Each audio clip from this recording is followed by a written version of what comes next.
Eu só estava brincando. Como o louco que lança fogo, flechas e morte, assim é o homem que engana o seu próximo e diz: fiz isso por brincadeira. Provérbios 26:18.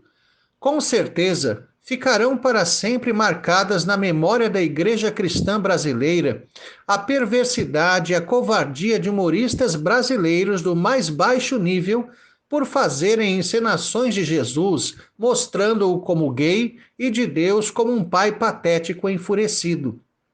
Certamente, quando eles finalmente estiverem diante de Deus, não acharão graça nenhuma. A falta de respeito e a irreverência se tornaram endêmicas em nossa sociedade. A ideia da democracia trouxe muitos efeitos colaterais. Aparentemente, esse foi um deles. Trata-se de algo perverso, travestido de humor. Acha-se que se tem autorização para atacar a fé que possuem milhões de pessoas ou de destruir a vida de alguém, se julgarem que isso produzirá algumas risadas para pessoas esvaziadas de qualquer critério de bem e mal. A própria natureza humana se evidencia quando se acha graça da desgraça alheia. O ser humano verdadeiramente se delicia ao destacar algo que incomoda alguém, como uma espécie de tortura, verdadeiro tormento causado à vida de um indivíduo ou grupo de pessoas. Um senso de soberania demoníaco que desconsidera a consciência alheia. Porém, tudo é justificado pelo suposto riso. A falta de respeito pelo próximo repousa na completa ausência de consideração que parece dominar o homem atual. Até mesmo gratidão por alguém que muito nos serviu em momentos de dificuldade está acabando. A dedicação e o tempo despendido para ajuda e auxílio, genuíno amor que se materializa em atos, é simplesmente ignorado diante de pessoas ou coisas que, por algum motivo, se tornam mais atraentes. Certamente, isso é resultado de um pernicioso nivelamento social, mesmo uma noção deformada de democracia. Honra e respeito são vistos em nossos dias como fraquezas, ou mesmo coisas em si mesmo erradas. Quando liberdade é entendida como a ausência de tais virtudes, a sociedade está à beira de um colapso. Filhos não respeitarão seus pais, alunos confrontarão seus professores, esposas dominarão sobre seus maridos, haverá completo desrespeito às leis. Mesmo o crente julgará que tem direito de agir como bem entende dentro de uma igreja. Esse é o panorama de um povo do qual Deus já se retirou há algum tempo.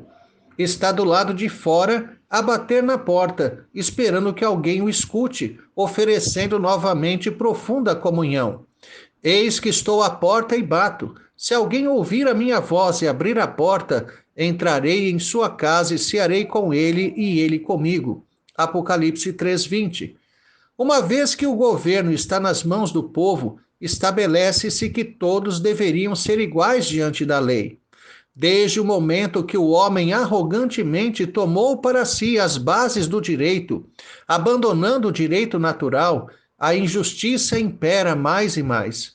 Certamente, não há mais inatismo, isto é, o pensamento que afirmava que havia peculiaridades que distinguiam indivíduos ou grupos de pessoas como melhores do que outros, como era o caso, por exemplo, do, entre aspas, sangue azul dos reis, ou ainda hoje, como ocorre nas castas mais elevadas de sociedades que se estruturam assim.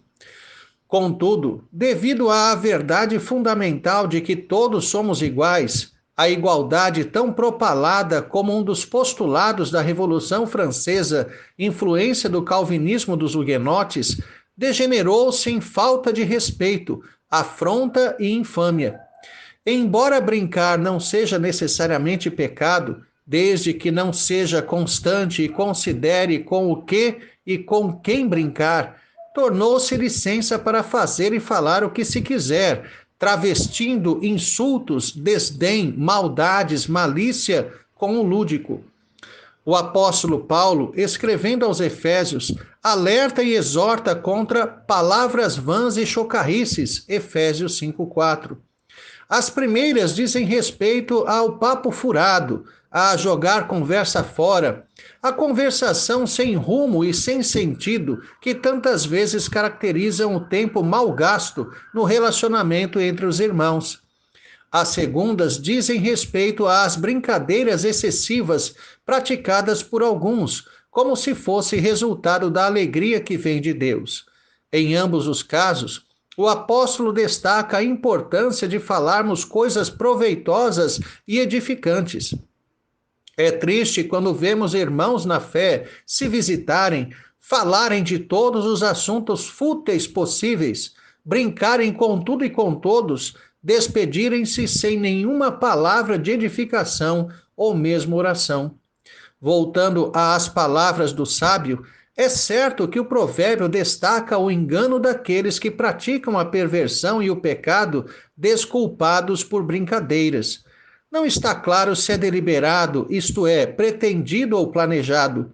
Em outras palavras, não é possível determinar se Salomão está falando daqueles que quiseram enganar alguém e, descobertos, disseram que só estavam brincando, ou se a pessoa utilizou a mentira e a infâmia como meio de brincar com alguém.